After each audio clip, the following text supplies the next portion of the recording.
Howdy, folks. Happy Monday. For once, I'm not the one on the road. It's Russ. He's in Pittsburgh for Game 6 of the Caps Penguins. We'll talk about that in a minute, but Russ is going to get us started with some pre-show stuff. So there's a new term out there, and because we do a show and we do podcasts, I thought I would mention it. I won't say who mentioned it, but it was ridiculous, and it was called the tech left. And so this person believes that when you upload a podcast, if the outlet that you're using doesn't like the information that's in there, politically or otherwise, that they reject it or make it very hard to post. And I just have to laugh. Like, we're in this new era of paranoia for everybody on the internet where, just think about it. When you post a show, it literally takes 15 seconds, maybe a minute and a half. Sure. It has no way of analyzing the data on it to even know what the hell we're talking about. Yeah. Like, this is just stupid. Like, people are just making stuff up now. Oh, yeah. It's getting goofy. It's just absolutely getting goofy. And, there's a conspiracy theory behind everything. And it doesn't, you don't even have to have it even politically angled too. It's just, people are just, it can be completely apolitical. It's just, the fear of some sort of Big Brother-ish aspect is just behind everything now. Yeah. Well, I can't remember what show I was, and I'm not going to go into the political realm because, it's firmly established that, everything is just screwed in this world politically. It's like, left, right, up, down, they're all pink, insane. Pink, black. Yeah. Yeah. It really, it doesn't matter what country. Canada, you got Doug Ford, Donald Trump, the idiot in North Korea, the jerk in Russia. I mean, how many more things do we need? Yep. So let's go to sports. But of course, even in sports, there's their version of left, right, which is old school and analytics. Yeah. And I cannot remember who it was, and I have to apologize for thieving the thought, but I think it was Elliot Friedman on the 31 Thoughts podcast. He was talking about analytics and the analysis of analytics in different sports. They're saying that analytics has really helped out basketball in terms of strategy and in terms of players shooting for 3-pointers and this and that, like making a coherent style of the game that is beneficial to teams. He's also saying that in baseball, which, basically analytics was born out of, that it's ruining baseball because, for example, you have a guy like Domingo Germán, who's a Yankees pitcher, who's pitching a no-hitter through 6 innings, and they yank him for pitch limits. You have the Dodgers having a no-hitter, but they pull their promising rookie Buehler out, and it's a 4-pitcher no-hitter. It's like there's no Kerry Wood pitching 150 pitches and striking out 20 anymore because analytically that's just not right. Yeah, it's a good point. I think we might be, even in baseball, we might be hitting a crossroad for that kind of management of analytics and numbers. And like that Yankee game, I was listening to that Yankee game yesterday on the Cleveland broadcast while I was driving around here in Pittsburgh. And 2 things struck me as funny. The first one was the bridges were closed, so they had to cut through Harlem. And at first he sort of was making a complaint about it, but then was like, but then we passed the Apollo Theater and I actually got to see how cool Harlem was. So then they were okay with it. But the fact that they took that kid out, the Indians couldn't hit him. They couldn't hit him at all. And the wind was blowing in, and that's a game where, you know what? I got to leave that guy in until the 8th inning. And then if you want to bring in your closer, fine, you can suspend all belief. But they did not need to take that kid out yesterday. Yeah, and I realized like 2 years ago he had Tommy John surgery and then of course they bring in a reliever and Dylan Betances, and he was a gas can and got lit up, and then they win the game. By the way, but still, and the point that Friedman made was that really it's still up in the air whether hockey analytics will be beneficial or not. Whether it'll go more towards the way the NBA has gone, or whether it'll go more towards the way baseball has gone, where I think it's maybe now being perceived as a negative. And if you think about it, I mean, right now, as we are, entering maybe the 5th or 6th year of it being taken seriously, There's been one example, and it's been the Florida Panthers, and it's been an unmitigated disaster. Now, we're probably going to find out with Carolina and a couple other teams it being used again to determine like major decisions. But I don't know, Peter. I think right now the jury's still out on analytics. And if, with me being an old fogey who believes in looking at what, evaluating based on what I look and what I see rather than numbers, I don't know if I'll ever buy into it. I think where we're at here, Mike, is that it's one tool in the toolbox. And if you're going to build something, rather than say, I'm going to build this awesome thing, but I'm not going to use a hammer. I'm going to use everything but a hammer. But the hammer is just a basic thing that gets you something done efficiently. It's nothing glamorous about a hammer, but you still need to have one in your tool belt or on your toolbox. That's what analytics are.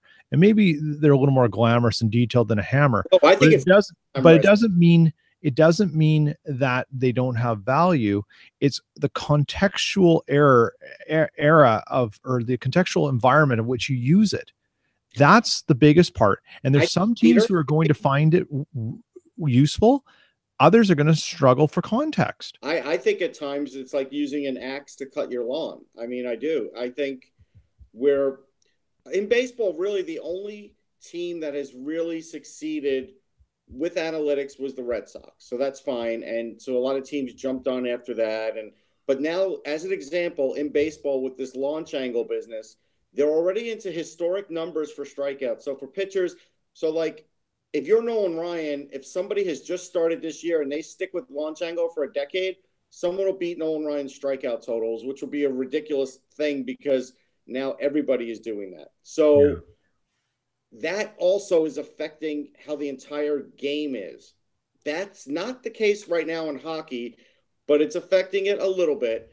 And I think teams have pulled back to the point where it's, maybe 5% of operations. And basketball is probably the least. What I find interesting about basketball is while they have a few different categories, I hear the media quoting plus minus the most. And in hockey, we tend to not quote plus minus that much. No.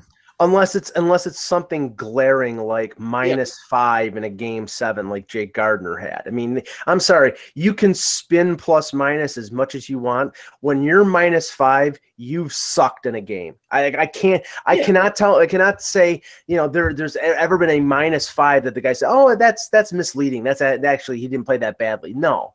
You sucked. But -5 doesn't incorporate things like power play and stuff like that. I think there's probably a way of looking at it. And if you talk to the guys who really deal with this, they've overcome what plus minus is. I think there's two things here that we have to really look at. There's layman stats, the things that you can tell a story with that are easy for the average fan to grasp and say, I can look at the game and certain players a little differently because I understand this base level, right? Mm-hmm. Then there is the business side, and the business side of the data tracking, the serious manipulation, the contextual stuff that's being done, running algorithms and things to get to very detailed, granular things around players and teams and coaching behaviors and stuff like that. That's something that I think the analytics people kind of have to say, that's more our domain. That advanced calculus that you're using on predictive modeling, that's not a conversation point to beat up fans about. And fans, and there's this base thing. Baseball's done a really good job of allowing fans to sort of understand how analytics fit. Baseball's a different sport. It's rinse, wash, repeat. It works in one direction. Right. Pitcher throws the ball, batter tries to hit the ball, something happens, whether it's a strike, a ball, a foul, a hit. That's it. And then you do it again. And what happens in between that is where you get your data. Hockey's just different. It's that you literally, team gets the puck into the zone, you battle around, maybe they get a shot, the other team recovers, they try and move it up the ice. But in between all those things are things that can disrupt the play. Nothing disrupts a pitch. It has to happen. Right? And that's the difference. What's that, Russ? If a pitcher balks, that disrupts the pitch. Yeah, but how many balks are called in the season? Not that many. Yeah, right. And that's the thing. So there's really very little. It's and that's why baseball is so data friendly, because of all the different variables there. And that you rinse, wash, and repeat. And why hockey's a little different. I think we'll probably get to a certain point, and it'll come with player tracking. But I think if you had the biggest effect of analytics is that it's made systems become so much more heavily used and refined to such a good point. Yeah, they're efficient. The systems are just far too efficient now, and I think that's clogged up a little bit of the beauty of the game. But here's the alternative, Peter. So okay, I'm a smart computer programmer. I get hired by name the team. I'm going to work with their analytics group. I've come up with this program that now I've put on the iPad for my coach, and we're going to be in the back room, and we're now going to tell like Mike Babcock, this is who you should use for this offensive zone face-off. It's going to, like, a little bell's going to ring. It's going to go ding, and it's going to say, no, don't use Tyler Bozak. Use somebody else. And it's Thomas Placanitz. Right. And how quickly do you think that would get misused to the point where the coach just throws the iPad and says, I'm not doing this, or goes in the back after the first period and says, hey guys, this is great, but you're not out here. And so, no, we're not doing it this way. So interesting enough, though, Russ, there are coaches, and Paul Maurice is one of them, that gets a data package at the end of each period, and he reviews certain event data that the Jets are tracking for. But we're going to get to in the game at some point. We are. Well, I think you know what? I think the bigger, and this is context. I don't think you're going to get a little light bulb that goes on behind the Leafs bench, and Mike Babcock goes, oh, I got to use Bozak and not Plekanec. Well, I think what you're going to happen is he's going to sit down, and you got to remember, one of the things that coaches, we sell them short on, the best ones, they are treasure troves of data and memory. They can remember nuances about players and how they go into the corners, the angles they come in. They know this stuff. They eat, sleep, and breathe it. So Mike Babcock doesn't need a little red light coming on saying, no, what he needs is a discussion to say, Mike, this is what's happening in the games when Bozak does a face-off on this side versus this side. Well, this is the problem. Now you got to correct that somehow in your strategy. We're making you aware of it. It's up to you. There's no way a coach is going to sit on the bench, given the variables going on, 20,000 people screaming mad, and say, oh, you're going to give me a red light, green light on my decision-making as I'm doing it. You'd walk away. Well, this is the problem. Then we'll get started after this, is that Mike Babcock has said, well, I'm accepting of analytics and I use it as a tool, blah, blah, blah, blah, blah. And then at certain points during the year, he basically is, oh, the analytics department, that's so great that they all have a job. I think really he's using it as cover, and he's playing lip service. I'm sure that the Leafs evaluate players based on analytics. I know that it's important. I know that that's one of the things that Kyle Dubas is involved with. But I think when it comes to a guy like Babcock, who I think is an old school coach, but also tries to mix in some new techniques, I don't think he's interested in analytics. I don't think he uses it to determine players and situations. I think he goes with who he wants to go with. I'll tell you what, if they really want to get within, I've got to charge my phone, so give me a second here. If they want to get to the heart of this too, how about informing the players of their own analytics? Because players at the end of a period or end of a game, they want to see the sheets. But even before they talk to us, I see players scouring the sheet to see minutes and other things. Are you now going to teach the players some of the analytics so they understand what they're being judged on? Because I think it's only fair. They don't do that right now, as far as I'm aware of. Yeah. All right. You know what? Some do. Yeah. Like there's an interview this past year where the Carolina guys talked about how they literally reference Eric Tulsky, saying Eric has been telling us this is the route we want to take on our zone exits, and how it's better to enter the other zone in the middle of the ice. And as we started doing it, we started seeing things that he's been talking about. It's not a snap, right? That's the thing that I think we live in a world where everything happens instantly. Oh, we've used analytics. Boom, we're going to fix problems. No. It takes time. You have to learn how to, if you're coming down the wing and you know that you want to get to the center of the ice because this is a better opportunity based on how we enter the zone and how our players play, you've got to now find that on all your zone exits and through the neutral zone and into the offensive zone. You've got to do that 100, 200, 300 times to get good at it.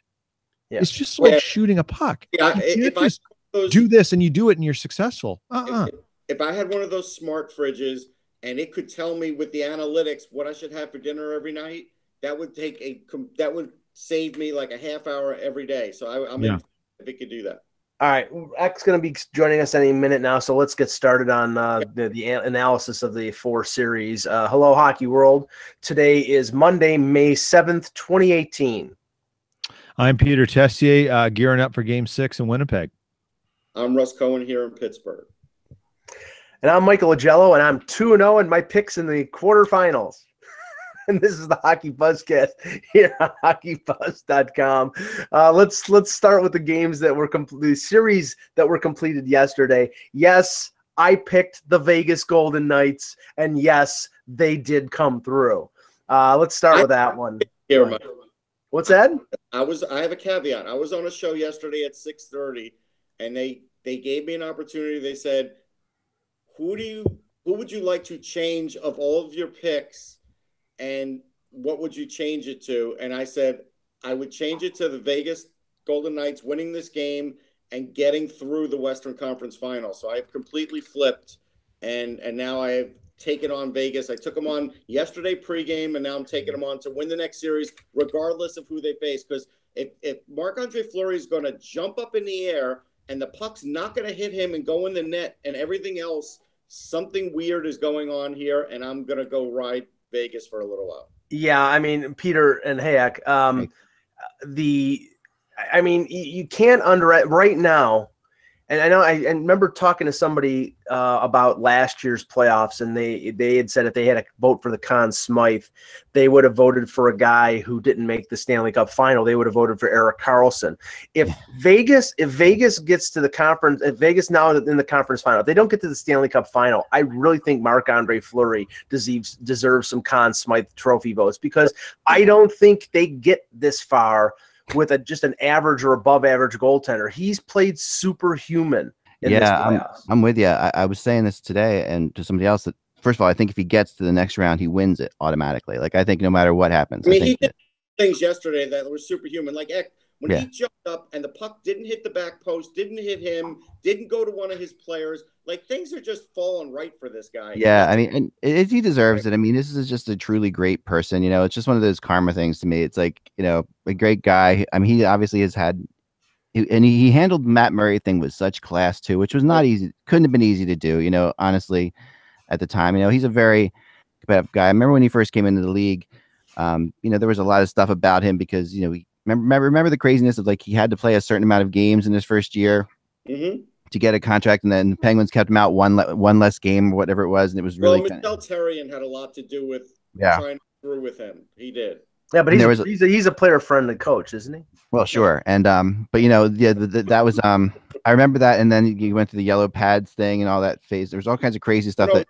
Yellow pads and juniors, though. He started with those. Yeah, he did that, and then I remember, like, some players saying, you know, that they thought that was you know, they weren't the smartest thing in the world because they were too easy to see from a shooter's perspective. And I remember talking to him. He changed over. I mean, but he's always been classy the whole time. He's always been, you know, there for his teammates. It's a great thing to see him going through this. Obviously, it's got to be, you know, in his head, you know, the ideal, the incredible story that would be the Penguins playing them in the Stanley Cup final, which is not, you know, out of the question. No, would be something that would just be you know, this is the stuff that Hollywood's made of. You know, this whole thing is crazy. 4 goals in that first period, easily. Oh, easily, and they did hit some posts and stuff like that too. I mean, there were some that got through, but it just his attitude, the calmness that he has, and the whole thing that he brought to the team that you know, can't be underplayed either. You know, like, just from a goalie, what a goalie brings to a team, we've talked about before, but just what it brings to the whole team, it just is an amazing thing. But Peter, as a you know, the potential for the Jets to play them if they win tonight, I mean, you sort of have to be a little fearful in the sense that this team is just getting, and not just getting phenomenal goaltending, but they're getting all, and not all saying they get all the breaks means that they're not good. They're good, but they're very fortunate. Yeah. I mean, I saw a tweet last night that just said, well, it was San Jose versus PDO, which, PDO being the save percentage and the shooting percentage combined, right? And and we all know the best way to look for a coach who's a potential Jack Adams Award winner is look how good his goalie was that year, and and Gallant's getting that, and that's part of it, but. You can have the argument that players and teams and coaching does nothing to affect a goalie's performance. And there's merit to saying it doesn't affect it a lot. But I think in short-term things, there are things a team does that allows your goalie to maybe go way beyond where he should be. And Vegas kind of has a little bit of that.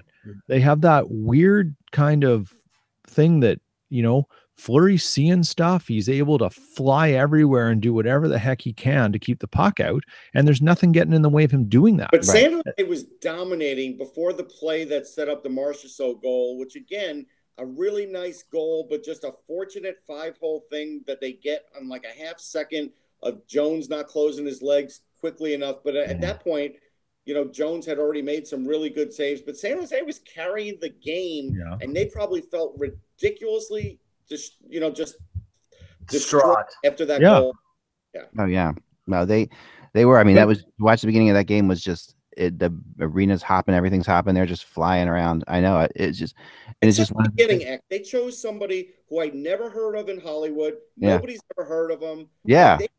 They could have had you open the door, and you have more of a following than this guy. I guarantee. Thank you, Russ. Who did they choose? I missed the opening.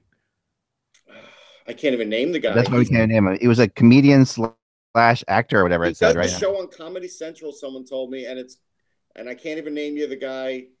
That's like watching a game on the Golf Channel. It's like you never see it. I'm sure that people out here are advancers, but I think the whole thing is just, it was very, very strange. That last, like when I was there last time I was there, they had Metallica, singing the national anthem. I mean, that was the last time I was out there. Yeah, just. Russ, and you brought up a point before the show when you texted us about Seattle and how impossible. Now it's like, they're coming in 2020. Mm-hmm. I mean, this is a tough act to follow. Mm-hmm. Yeah, I mean, unless they get Matt Murray because Tristan Jarry's, going to be cheaper and Murray's done winning cups. Seattle's not going to get a cup-winning goalie. They're not.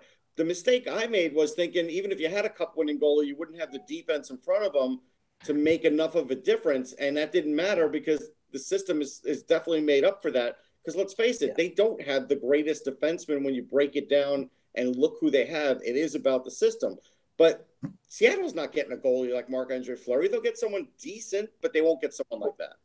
Well, it's more than that too. I think teams are going to be more prepared. There's not going to be as many no-move clauses. They're not going to be giving up first-round picks to protect players. They're basically going to say, you know what, you want to take the player. Go ahead. Right. They're not going to give them, double, triple returns on picking a player. I mean, Alex Tuck and Eric Halla, Marchessault and Riley Smith. I mean, they doubled up on these teams. They got two for the price of one, and now it's really paying off for them. So.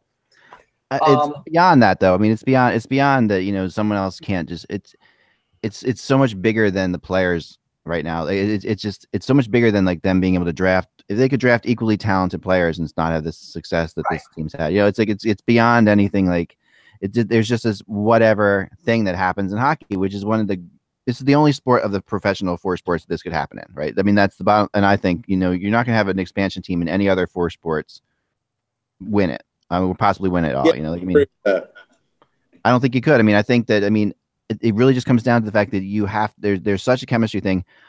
It does show something else in hockey that the agents, the big agents, and I've had this discussion with guys like Rich Winter, Alan Walsh back in the day, that the agents don't want to admit is that what superstar players are not everything in this sport. Like this sport is not about that.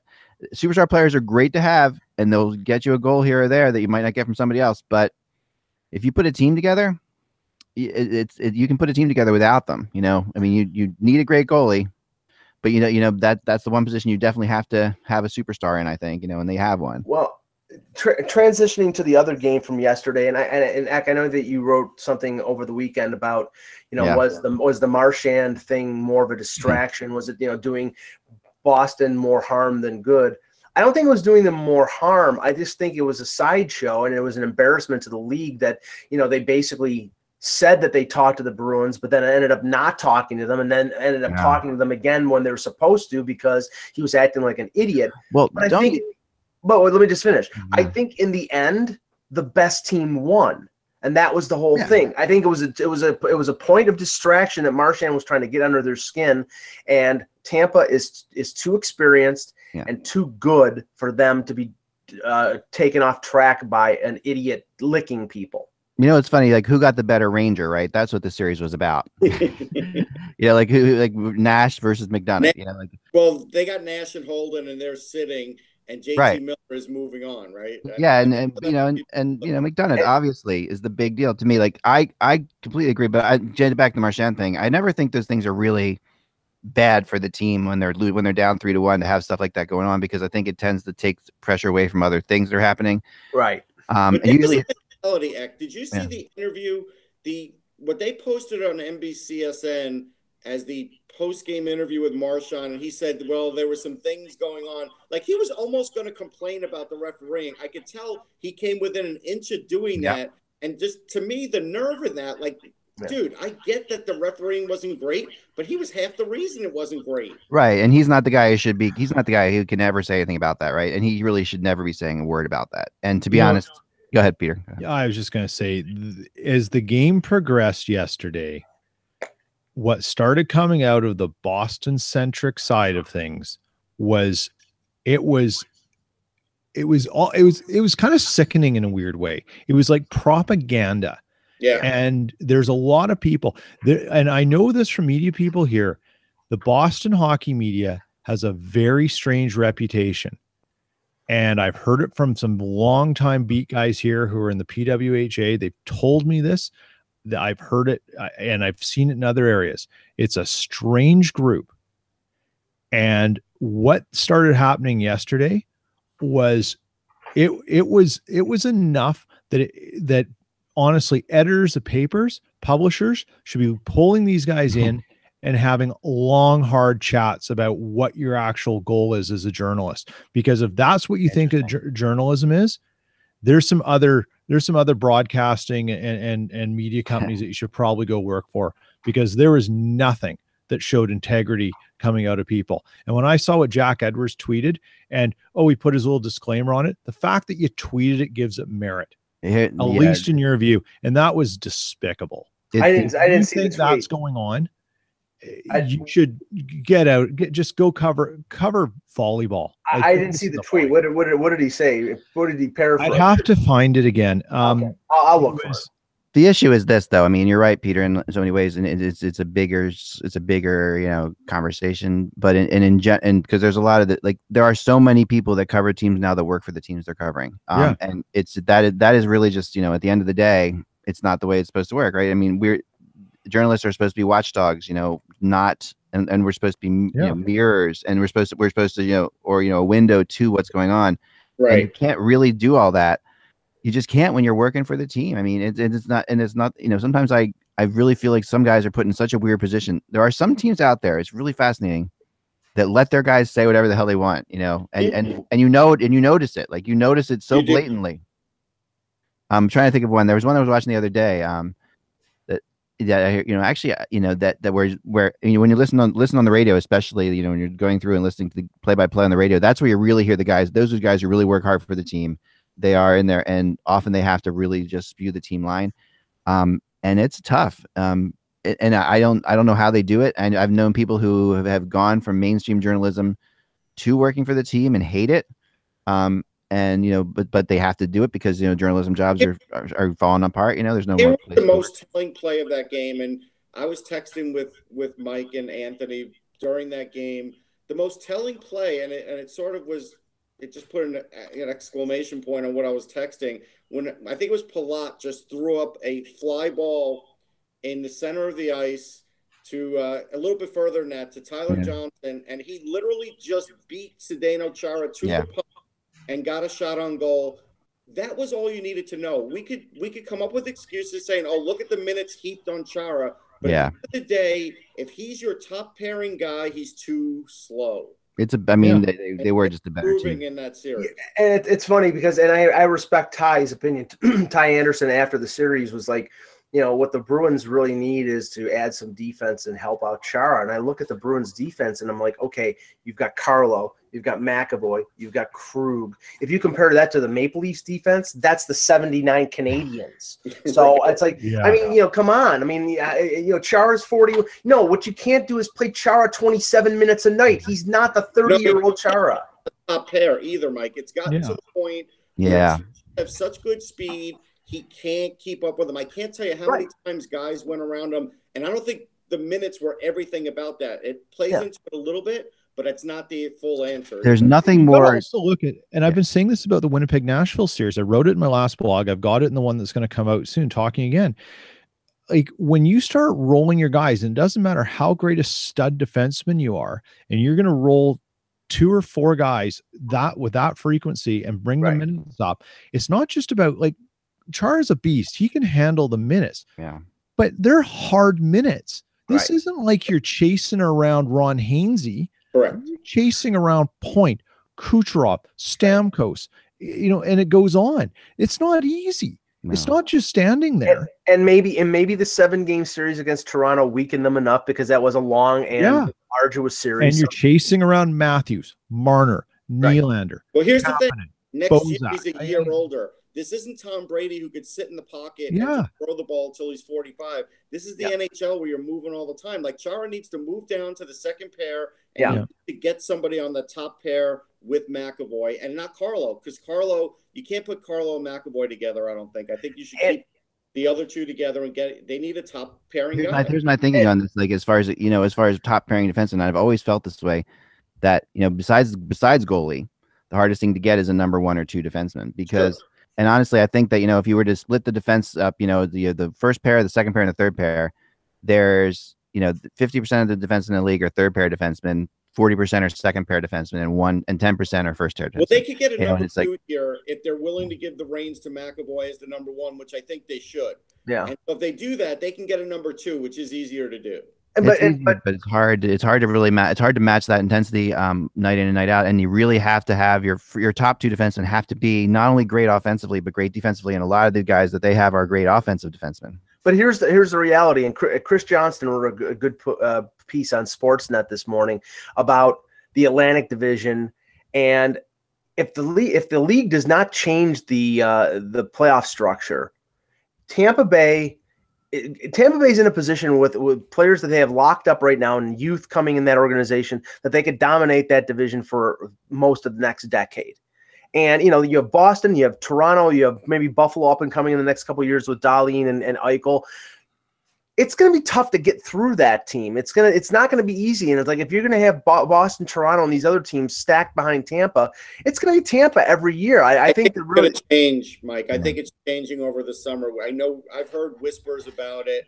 No, not from anybody like in the office, in league office or anything, but I've heard whispers. Yeah. Like there's a lot of unhappy GMs with the system, and they may all push to get rid of this at the end of the season. They might. Yeah. Okay. There's a big push for that. That takes agreement with the CBA though, does it not?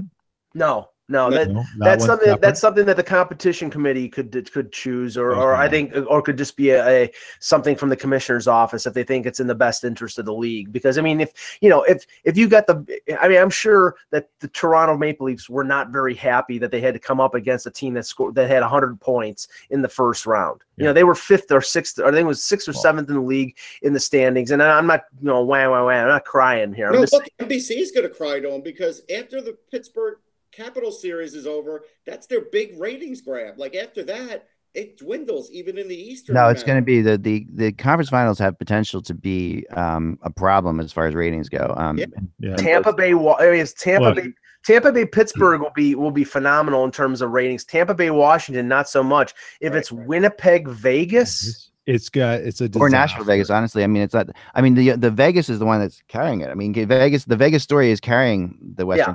They can sell Cinderella. Yeah. And, that doesn't, I mean, but in Winnipeg, Canada, for the U.S. ratings, Winnipeg against Vegas is a disaster. Disaster. Oh, yeah. No, well, I think actually, I think anyone against Vegas is going to be good. I think there's going to be so much emphasis on the Vegas thing right now. Peter, it's gonna end up on CBC and CNBC next to Staten Island Hustle.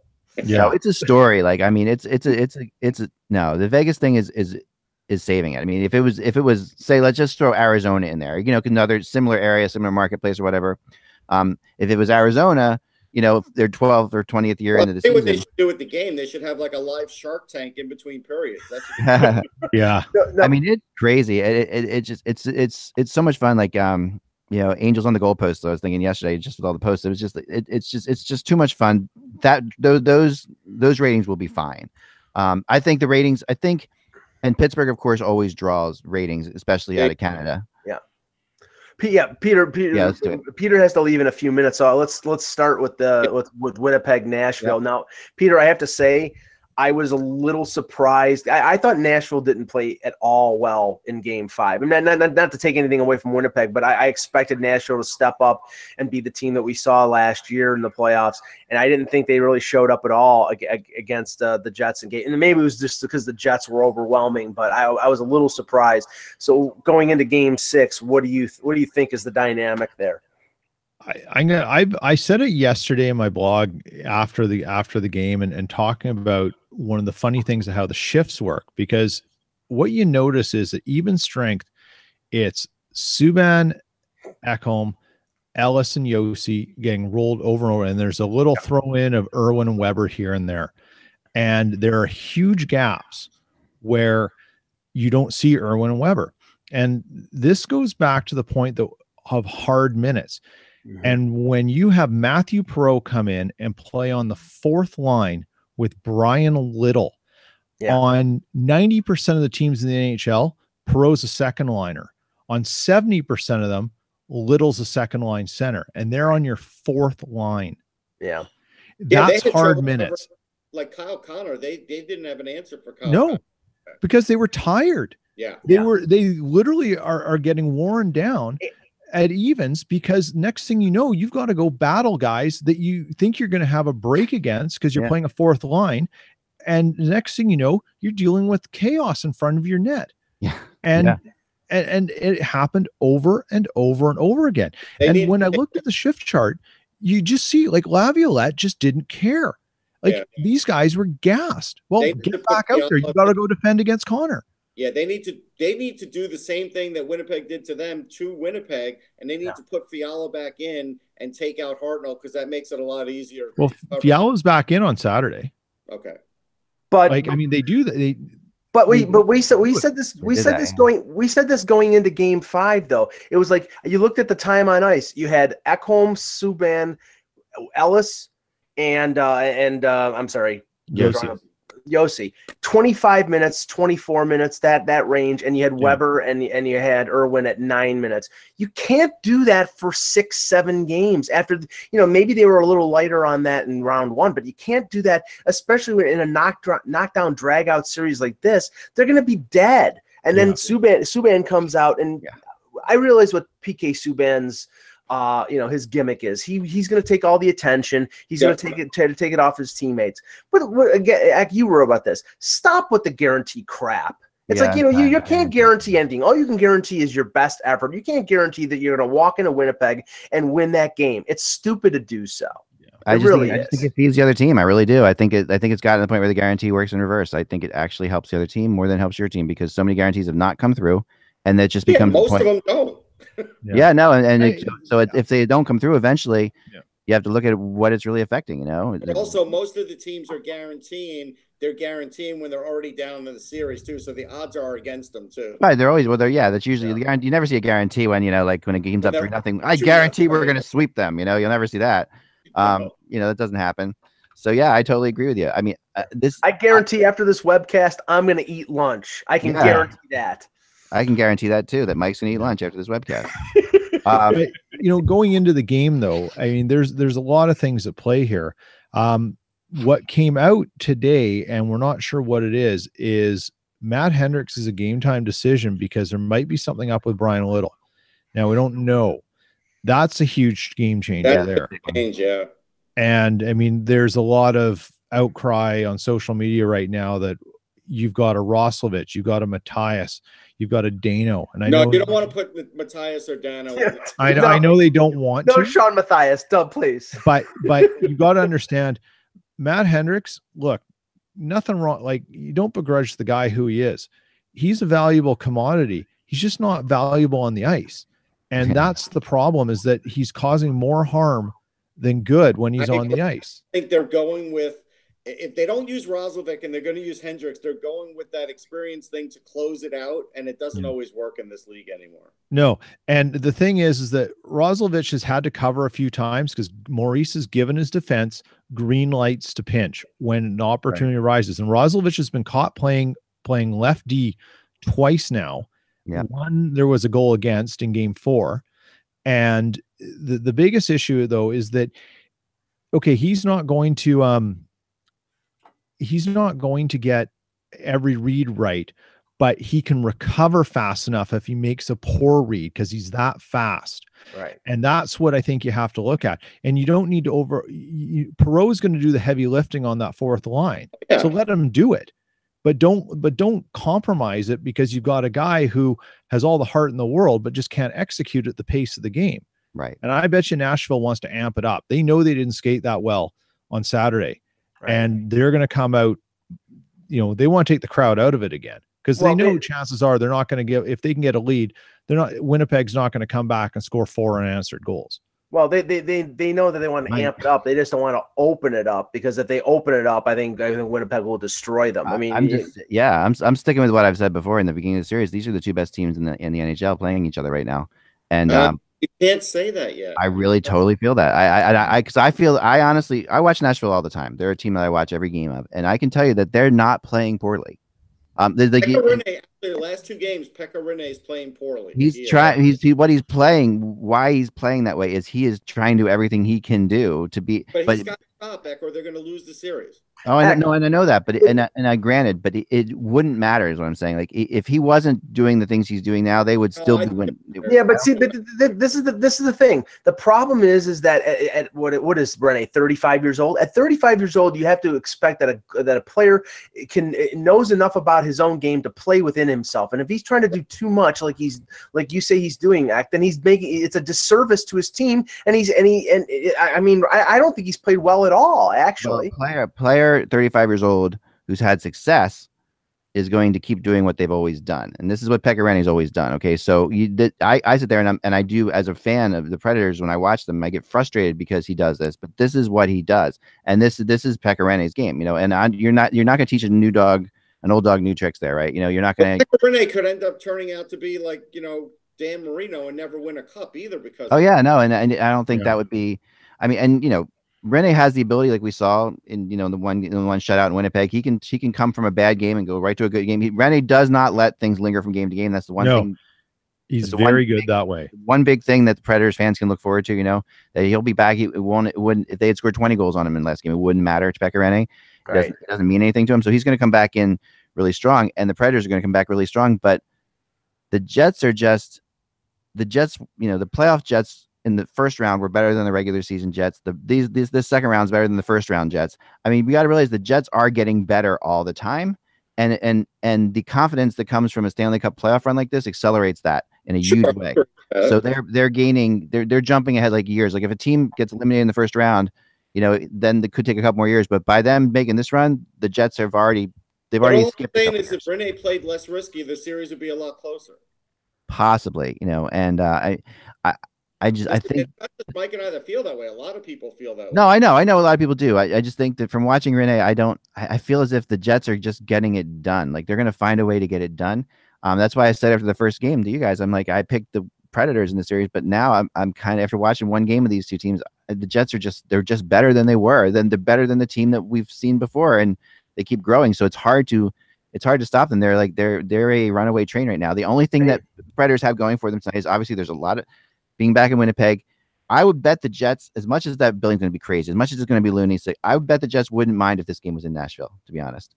I can understand that. You know, like there's A lot so of much sense to it. distraction. You know, every Jets player is getting 100 calls today from every friend of his about like, can you get me in? Can you get me in? Can you get a ticket? Yeah. And You turn off your phone. Oh yeah, they do. But it's like it's really just kind of nuts. You know, like the city's getting a little kooky right now, and that's they're great. expecting like 40 to 50,000 people downtown. You got to remember, it's 86 degrees outside in Winnipeg right now. It's absolutely insane. And talk about it's like, you know, people are like walking around in like in bikinis practically downtown. In Celsius, won't that kill people, Peter? Are you giving it to us in Celsius? It's a different kind of whiteout. It's like our salmon belly white skin that's all like just 86 Celsius. Isn't that what's 86 Celsius? It's like living in a crock pot. Wow. Peter's being nice and giving it to us in Fahrenheit, I think, but yeah. So that's 30 degrees Celsius. That's what I'm saying. 86 Celsius, and we were in trouble. Peter, they need to have a celebrity there. Like what they should do is the same way Sharky had his whole outfit lit up. They should have Chris Jericho and the lit up vest that he wears. Here's what I want them to do. If I had one thing that they could do for them, for the Jets, that would just blow everybody's minds. It's tonight outside. They have those 50,000 people out there. They got the big screen there. And they drop in front of the big screen, rolls down the picture of the Queen. Yeah. Nobody cares about the Queen. No, but from the old arena, from the old Jets arena. Remember, that's the one thing you always remember from the old Jets arena was the picture of the Queen. I know that picture's somewhere else now. There's a whole story about it. Chris Jericho would get bigger cheers. Trust me. No, I think that the place would go nuts if they saw that picture come down. Peter, what do you think? What was the question? Don't you think people would go crazy if they lowered the picture? Yeah, the absolutely. Picture of the Queen? So there is a person who dresses up as the Queen and comes to the game. She has her own Twitter account, and is it Bobby Hull? No, it's hilarious actually. And the picture of the Queen went and got saved. And when we had the Heritage Classic here, it was actually outside a place called the Pint downtown, which is a couple blocks from the MTS Center. Oh, really? And they had it on display. You get your photo with it and stuff. So someone saved it and bought it and stuff. There you go. It's a big deal. Queen, yeah. Does the Queen look Anyways, I got to run, guys. Enjoy. Enjoy it, Peter. We'll talk to you later on. Take care. Bye-bye. You got it. Yeah, that's going to be something. I mean, I think that, I don't know. I think the Predators are they're not playing great, and they definitely, the Jets match up well against the Predators, which we always kind of knew. Subban's got to give them more, and Rennie has to give them more. There's no. Yeah, this is the top. You know, this is the best defense, maybe one of the best defenses in the NHL, and versus one of the best offenses in the NHL. So we got that going on. And what I said it would come down to the beginning would be it would come down to the opposite, right? Those would kind of cancel each other out, and would the Predators' offense be able to score on the Jets? And that's where I think this is falling apart for the Preds right now. Well, the bigger surprise of the weekend was that we didn't see a massive choke in Game 5 by the Caps. No, it wasn't. Because I was expecting it, but I'm still expecting. So I could answer to that. So we disagreed on this the entire series. I know, but you're going to admit that I was right in this and only this series. Well, here's what I've been until it's over. That's the first thing. The second thing is here's Sidney Crosby in practice today. After practice, was asked, "Is this Caps team more resilient? Do you think they're coming back harder?" Because like before, it seemed like if you punched them in the mouth, they didn't come back. And Crosby's like, "Wait a minute, go back and look at those games. They're all like 1-goal games." Like he goes, yeah. I don't think it's to us. There's no difference. And I get exactly what he's saying because we have to. This is just a feeling between fans and media. It has nothing to do with the players. Like it doesn't ever touch the players. Crosby couldn't have been more gracious to the Caps because he knows it hasn't been like a sweeping situation like every year. He didn't guarantee a win, Russ. Come on, he could have guaranteed a win. Russ, nobody actually. So that's a great thing. Hold on, Mike.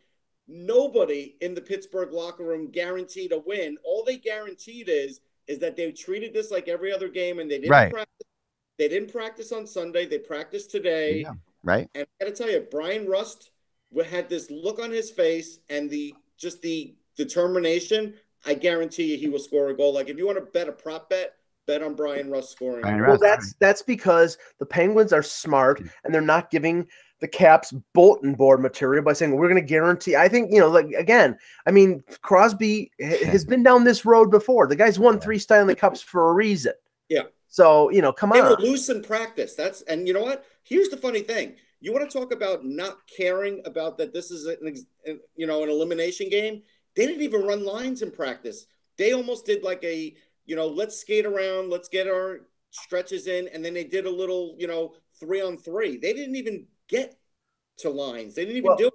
The fact though that 50% of their goals are coming from two players is like that is why the Penguins are not going to, that's why I wouldn't guarantee much from the Penguins right now. I mean, you got they're playing incredible, but 50%, 48%, literally 48% of their goals from Getzel. We know Malkin's hurt. There's speculation that Kessel's hurt. I mean, the one thing that may be a little bit of an equalizer, although Russ was saying that Barry Trotz says he's going to play, is that Backstrom got hurt in the third period in Game 5 and didn't take the morning skate today. So, I think show him off, Mike, because Trotz said the other day he expects him to play. So. Right, but again, he'll play. But what Backstrom are we getting? Are we getting 60% Backstrom? Because that just as important as Crosby and Getzel are for the Penguins is Backstrom and Ovechkin. That's essentially been most of their offense. So. Like for the Penguins, look, a guy like Brassard is hiding in the weeds. Like he's come up big in games. So even though they might be getting 50% of the scoring from those two guys, they have other guys. And I got to tell you, Kessel looked really good in practice. Yeah. I think he was moving around better today than he has been for the last 2 or 3 games. So maybe whatever was ailing him is starting to ease up too. And the first thing I said to Russ yesterday when we were talking about this series, I says, well, what this guarantees, don't you? And he's like, what? And I was like, well, it guarantees that Tom Wilson is playing in Game 7 because it was a 3-game suspension, and if Pittsburgh wins tonight, then Tom Wilson comes back, and won't that be a little bit of a sideshow? But here's the thing: at the end of the day, if I'm coaching the Capitals, I tell them, you have to win this game. I don't care that we have. Oh, yeah, you do. And if you don't win this game, you are literally just giving the Penguins life. You cannot. I know at least one of the last 2 were like this, where the Caps were up 3-2, right? Like I know. Yeah. I'm not sure if both were. I don't think both were right. If they want to slay the beast, they have to win this game. Step on their neck and kill them. Otherwise, you're tempting fate. Yep. And fate will come back and bite you in the ass. The Penguins haven't been good at home. That's another thing. There's a couple little things about the not to write the obit on this Penguins team yet, but a couple things you can look at in the 50% goal scoring. The fact that they've under 500 at home in the playoffs. These are things that Cup champion teams don't do. Perfect. I don't think the Penguins had any kind of events in the last couple of days, so that ice is perfect. Yeah, I mean that'll help, right? I mean the whole thing will definitely. I mean, I think that it's going to be a fascinating game. I do. Ovechkin in the last game, took a couple penalties, and just had. I mean, the most. Ovechkin always has an intense look in his face, but whenever you saw Ovechkin in the last game on camera. Just crazy. I mean, Ovechkin's intensity. I really get the feeling like this is the biggest thing in Ovechkin's head that he's ever played in. Like this is by far he's ever looked in the postseason. I agree with you. Well, put yourself in his position. Oh yeah, he couldn't go to the Olympics, and Russia won the gold medal, so he was left out of that. This is all he's got. He's probably going to be too old to play in the Olympics in 2022 if the NHL even goes there. They will. Winning the cup is all he has now. So maybe that's this is there, and this is not just winning the cup. This is also Ovechkin versus Crosby in his head, and the fact that Crosby continues to beat him at every time there's a major game. It doesn't matter how many more goals Ovechkin scores than Crosby. Every time they play against each other in a major situation, Crosby comes out on top. I will tell you the only big positive if the Penguins were to lose is that Crosby will shave, and that would be a nice thing for mankind, because that is maybe the worst example of a beard still at his age that I've ever seen. Yeah, we thought this was just when he was young. He was never, but you still can't do it. And just hopping back to the ice factor. Yeah. In that Boston Tampa series, I remember I know that they were saying that the ice in Tampa was terrible, but the ice in Boston was even worse because they're using that facility for the Celtics and for the Bruins, and they're both there was a changeover, I think, in like less than 24 hours from the Celtics from the parquet floor to the ice, and it was horrific in terms of the puck bouncing all over the place. Yeah, Pittsburgh had anything. I don't think like the Oak Ridge boys played here or anything. So I think here's the thing: this is how you know the ice is good, and this is how something that we almost never hear at the Wells Fargo. I was sitting there, right, and I was probably, like just before the club box, and I could hear the crispness of the passing and how the puck's going across the ice, gliding, and the intensity of it hitting the stick. You never hear that at the Wells Fargo, except for early in the season when there's nothing going on. No, and you also really, I mean, I remember I was sitting next to Dennis Potvin for one of these for one of the morning skate things one time. It was in Carolina, the Carolina Edmonton series, and it was in Carolina, and is Laviolette again, of course, and they, he pointed out to me at the time, he's, like I said, Potvin's a really, really knowledgeable guy, interesting guy. Yeah. That exact sound like you're talking about, that crispness of in an empty arena like that, of a professional player passing to each other, you hear that, and he says when you hear that a team's in the zone. Like there's a certain in the zoneness about the way the puck sounds when it hits a player's stick, that it's just it's not too hard because they're giving with it. It's an amazing thing, and he's absolutely right. And I've seen it from I've always, now whenever I go to morning skates, I always look for that and listen for that, because it's just it almost always is a good sign for the team. So if you're hearing that out of the Penguins, that's a good sign for Penguins fans. It really is. It's one of those things that just it's a real bell. And I haven't heard Mark Madden sort of spouting out like he's been doing like for the last decade. So that might be a plus for them too. Yeah, I have to say this just because I find it humorous, because in covering like the Calder Cup playoffs right now, sometimes I'm not able to listen or not able to watch these games, but I'm listening to them on NHL radio, and I'm listening to the Tampa Bay broadcast yesterday with Dave Mishkin and Phil Esposito, and Russ. I swear to God, in the middle of the play-by-play, Espo's like, "Oh no! Oh my God!" It's so distracting. And Michigan, I give him a lot of credit. He just continues to go on. He's used to it. So used but to it. it's so distracting. It's just, oh my God. Phil, you do. Oh yeah. There's no question. It's nuts.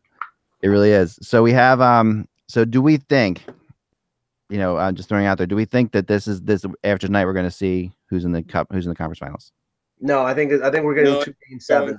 7, I do. You think both games go to 7? I think both games are going. I think both series are going to 7. Feeling both could go to 7. I don't know. I got a feeling both are going to end tonight. Okay. No, it's like I know. We should have had you say what you wanted to say first. That's what we should have done. No, I asked the question just to see. No, because I picked the Predators to win. So I'm not just picking myself. I mean, obviously I picked the Capitals to win, but I picked the Predators to win too. So, but I just feel like both are going to end tonight. I don't know why. I just have this sense that both the Capitals and the Jets have they have a look on them to me that shows that they're ready to put this thing away. Yeah, but every time I think I've got it nailed in these series. I mean, I thought, okay, Nashville was in big trouble in Game 4, down 2-1. They had the 3-goal lead, and Winnipeg came back and blew them away. And I'm like, okay, Nashville's done. And then they come out and have that ridiculous performance in Game 4 where they completely shut them down. They're very capable of doing that again. But then I think all bets are off if it goes to Game 7, because Winnipeg has proved they can win in Nashville. Well, here was the thing too. The locker room was not tense at all in Pittsburgh. It wasn't. It was very matter of factly. Will we be able to say the same thing about the Capitals in their locker room? I don't know. Right. Yeah, I don't know either. I mean, there's definitely. I mean, the Caps have it. The Penguins are in the Caps' head. Especially if they win tonight. I mean, if the Penguins win tonight, there's no question. I mean, the Caps have to do it tonight. That there's for every reason that you said. Yeah. Although the series has been so strange, who knows? But I think this helps a lot that this game's in Pittsburgh tonight for the Capitals. I really do think so. If this game was at home, the pressure would be unbelievable. I think. Yeah, I agree with that. I do agree with you. And Trump would come to the game. And no, I'm just kidding. I think that this being in Pittsburgh, it helps them. It takes some of that off of them, and they've already won in Pittsburgh. They feel confident in Pittsburgh. It's not like they've struggled in Pittsburgh. So both are going to be great games. I mean, this should be the Final Four of these 4 teams. But I don't know. That's just whether or not we see. I mean, I'm not giving Tampa or Vegas any credit there, I guess. But at the same time, who knows? I mean, who knows what's going to happen with. And Tampa's so well rested. I mean, Tampa's going to have They are well rested. Yeah, and very confident. Look, they don't want to hear it because they're trying to move on from the Rangers. But the core of the winning Rangers is there. Yeah. And basically, I think I said it yesterday. Steve Stamkos, rather than going to the Rangers when he could have, when Barry Melrose was bungling the team, I said this on a radio show. Instead, he had half the Rangers come to him. And he really did. No, it has done a lot for them. It has changed their whole dynamic. A leader on that team, and now he's healthy. It's a big deal. Yeah, and they have that offensive juggernaut, Dan Girardi. Look, JT Miller is one of the top scorers in the playoffs, though. We got to give him credit. He can go on. He's a streaky player, right? So you get streaky players like that. It can change things. I think that now we want to talk at all about the World Championships going on because they've been a little bit interesting too. To follow. I mean, I thought the USA win over Canada was a heck of a game, actually. I watched that game. I was pushing for Keith Kincaid. He had a great game. Yeah, I haven't watched much since, but I was happy for Kincaid because he really showed people that, hey, you know what? He's better than you think he is, because I'm sure he took a little ribbing because he started the playoffs and didn't win his playoff games, but he's a pretty good goalie. He's better than the average backup, I'll say. Yeah. I really wish they would move the Worlds to like late July because it would give us something to watch, because right now, honestly, I don't care. The Stanley Cup playoffs are going on. It's too, it's like, there are 3 or 4 Leafs playing over. I mean, this shows how serious Canada is right now. Their goaltending is Curtis McElhinney and Darcy Kemper. That says enough. But those are 2 backups. Their lineup is pretty amazing, though. I mean, they have an incredible lineup. Well, this is why. Because of where it is. Nobody wanted to miss it. It's one of the rare times that players didn't opt out of it. Yeah. No, I mean, the beginning of that Canada-US game, it looked like Canada was going to totally roll the US. Like, I mean, they looked, if you watch the first 3 minutes of that game, you're like, okay, this is going to be a 6-0 game, And I'll tell you the most amazing part about that game, Eck, and again, it was one of those things. Quinn Hughes got used in the shootout. He is he's not even a drafted defenseman. I know. They know how much talent this kid has, that as a defenseman, as an undrafted kid, they threw him in the shootout. Yeah. Wow, it's crazy. I'd love to cover the World Championships. I mean, going to Denmark for a couple weeks would be pretty nice, but no, I mean, players like, it's a fun thing to do. Players will tell you that it's a fun thing to do, even to play in them. Usually, I mean, they're usually in pretty nice places. I mean, sometimes they're not, but if they're in nice places, like if they're in Switzerland or they're in Denmark or something like that, yeah, it's you can't beat it. Even in Sweden, I've heard great things. I mean, it is, and I think though what's interesting about the U.S. team, they're so young. They did go with a lot of young players. They really picked an interesting group of players there, and some players are doing a lot better than I think was expected of them already, and it just goes to show you. I mean, I go back to a couple of things. Like I think about the World Cup of Hockey. That's like I'm wearing this North American shirt, right? How exciting that team was. Looking at what Vegas is, another kind of a lot of young players, fast players. Looking at this U.S. team, there's this incredible under 25. The under 25 hockey player is just leaps and bounds better than it's ever been. Like, I really feel like that. And I think that that's getting underestimated as to how much better they are. Like, I still feel that this is the team that would have won the World Cup of Hockey if Matt Murray doesn't get hurt. Like, I really feel I agree with that. I've got to, because you're wearing that shirt, I saw something on Twitter from Bar Down that I had to speak out against. And Mike may or may not like this, because there was a picture of Austin Matthews sort of sitting at the end of a game, like on top of the bench, looking at the crowd. And the caption was something like, see, now he's like a Canadian. And it's like, you know what? Stop with the nonsense. Yeah, we gotta be past that at this point. That's craziness. Seriously, really is. With that nonsense. I don't really know what that means. Now he's like a Canadian. Well, because I guess Canadian players do that a lot, Mike. So now he's like one of them instead of. He always American. Remember, he got drafted as an American, and we're not sure if he's any good. He's from the desert, so we're not sure about that. But now he's a Canadian. He's like a Canadian. Yeah, no, it is. It's so it's really strange. There's just a group of people on the internet that really are just never going to let that die. Like these are the same people that'll tell you whenever you write anything, like, you don't know anything about hockey. You have never, have you ever watched a hockey game in your life? You get a comment like that. It's like, yeah, I've watched a couple, but it's all right. Maybe I don't know anything about hockey because I'm an American. I've gotten that too. Yep. Just because I don't freeze my tail off, 9 months out of the year doesn't mean I don't know anything about hockey. Hey, I'm from Buffalo, so I'm basically a Canadian. You're basically Canadian, so. But definitely you get further down here in the South, Mike. They do. Yeah, Philadelphia is really down in the. We're down in the South here, so. Are you driving the General Lee today? Compared to you, hey, I can get the Mason-Dixon line in 3 hours. So hey, not that far away. All right, that's our cue. Enjoy the games. I mean, how could you not? I mean, it's going to be a heck of a night of hockey ahead of us. Thankfully, they are spaced out tonight, which is nice.